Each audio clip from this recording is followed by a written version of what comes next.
Hi, everyone. My name is Anita Ladhani. I'm a licensed clinical social worker and an energy practitioner. And today's topic is how do we numb our pain and what is our drug of choice? So, what kind of pain am I talking about? I'm talking more about emotional pain. Sure, a lot of people numb physical pain, but I'm specifically referring to emotional pain. Where does emotional pain come from? Emotional pain comes from usually life kicking our ass, right? So it's whether it's childhood trauma, or whether it's something you've experienced recently, whether it's loss, whether it's some kind of failure, whether it's some kind of disappointment, whatever the case might be. It's emotionally painful, and it hurts too much. So then, what do? We want to numb our pain, and so what do we use? What is our drug of choice? Now, when I say drug, a lot of people automatically will assume that I mean illegal drugs, like drugs, bad drugs, but no, we don't use bad illegal drugs all the time. Our drug of choice can be many, many things, and a lot of them are legal. So let's discuss a few of those. Okay. So the most legal drug of choice that we use, and many of us use, is food, right? Sugar, fatty foods, chocolate. My favorite drug of choice is Lindor truffles. I mean, I love those things. I also know that, when I'm emotional, I crave fatty, rich foods. And that's also something that we do because when we don't feel grounded, when we feel emotionally off-centered, we tend to want foods that ground us. Not necessarily good for us, but we do tend to, crave foods that comfort us, that remind us of things, from when we were little, when we were children. So food, chocolate, tea, coffee, those are things. Sugary stuff is usually things that we will use to numb in terms of food. Now, the other legal thing that, we tend to use to numb our pain is alcohol. Now, in this country, at least, it's legal, right? So you can go to any grocery store, any gas station, any whatever, liquor store, and pick up a bottle of wine. You can pick up liquor or whatever you want, a couple of beers. And it seems to be a common thing, to come home after a long day of, at work and pop open a beer. Or, if you're more sophisticated, you're going to have pour yourself a glass of wine. Now, that sounds great, right? And there's no judgment, please understand. But I think there's only the intention is to help you become aware of what you're doing and why you're doing it. And you and only you alone can be the judge and jury of your own self. Nobody else has the right to do that except for God, of course. So why do we do that? Why do we use alcohol to numb? Now, it's one thing if you use alcohol, to celebrate or whatever. I mean, I don't know. I guess I was having this discussion with some friends and who do drink regularly, and and they know I choose not to drink. Not that I may not change my mind tomorrow and enjoy a glass of wine, but at this moment I'm choosing not to drink because I'm trying to do it where I'm trying to abstain from anything that distracts me from things.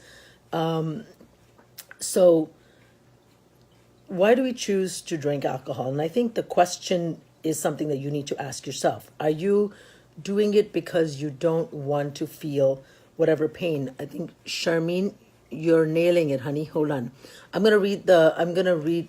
That's exactly my point. Okay. So let me finish and then I'm going to go back and review the notes. I love that you guys have such insight already. And I think that's the first step. So when we feel pain, when we feel loss, when we feel hurt, we want to numb our emotions, numb our pain.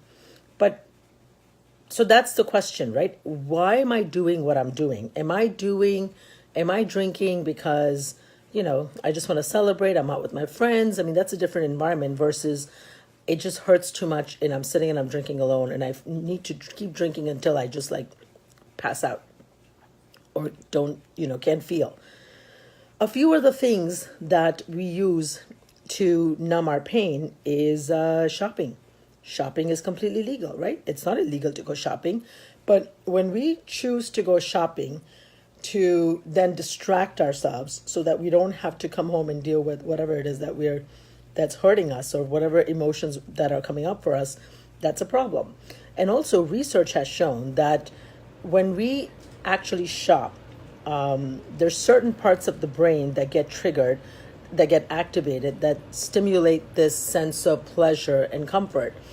Research has shown that window shopping actually creates the same exact response that actual shopping does. So one of the things that was recommended is that when you feel the urge, sure, go ahead and, go to the mall, go to the store, but just go and window shop. Don't actually buy the stuff, because you'll get the same satisfaction from window shopping versus shopping, actually spending the money to get the stuff.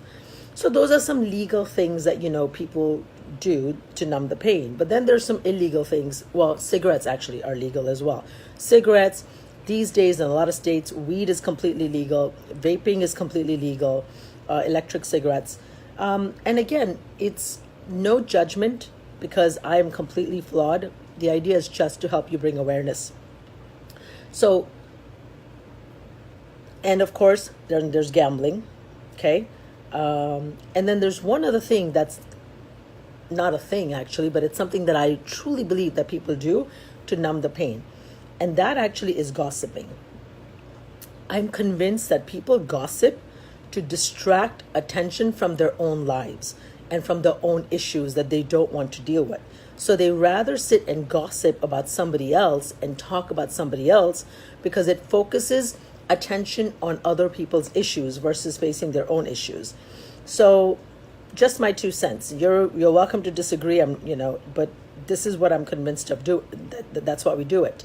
Another way we actually distract and numb our pain is actually cutting.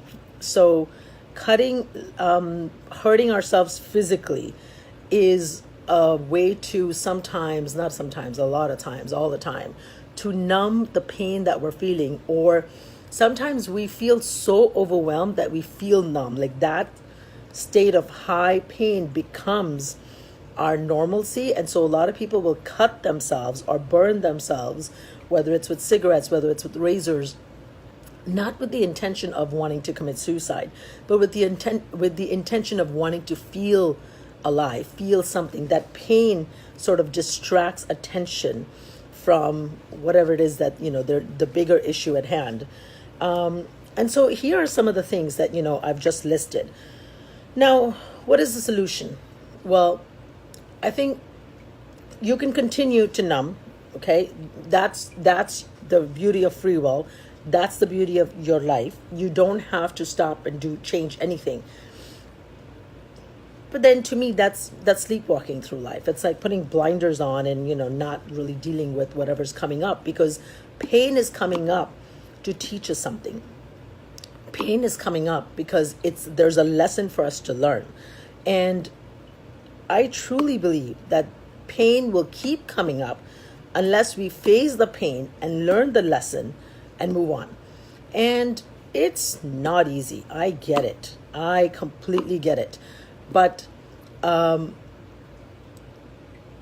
it is also a blessing. Pain is a blessing. It's painful, but it's a blessing. And it catches up to us at some point.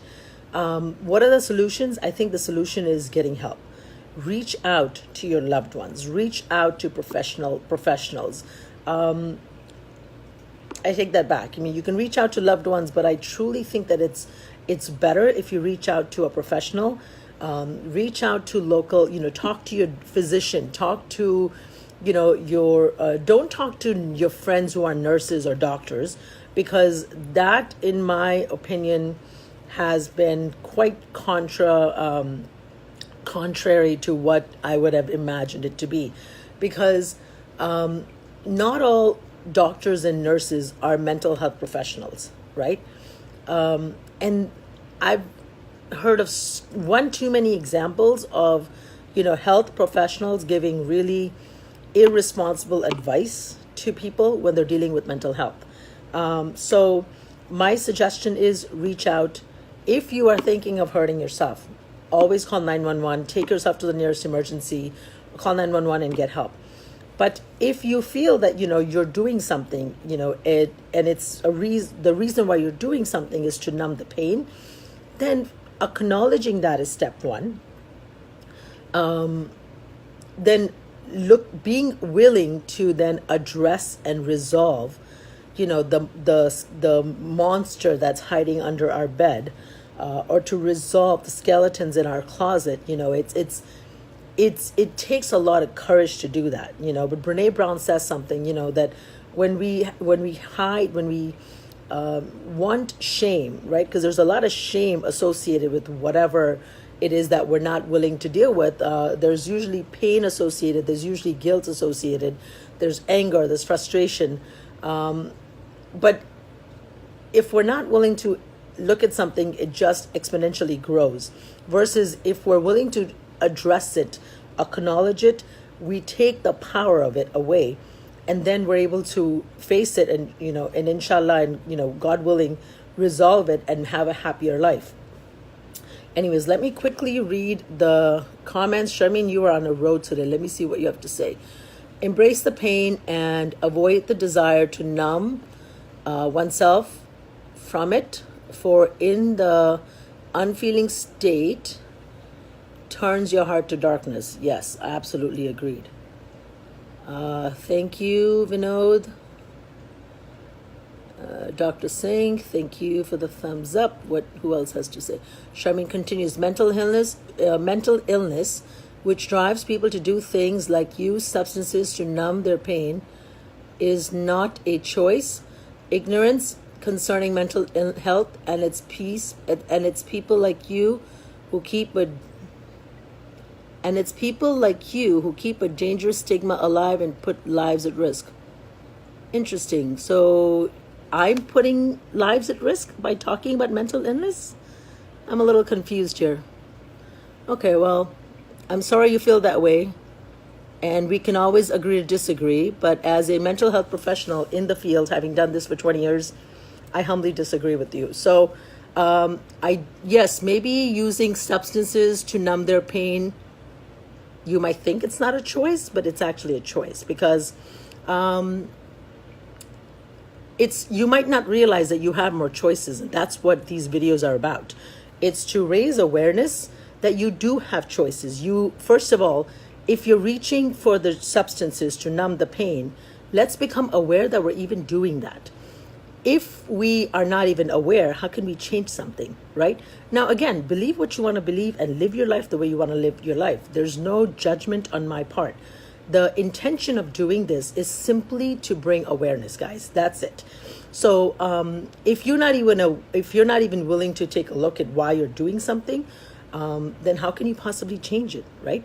So anyways, I wish you all the best. And as always, I'm here available to discuss things with you. People have inboxed me before. Please continue to do that. And please feel free to comment, and take care, and God bless. Bye-bye.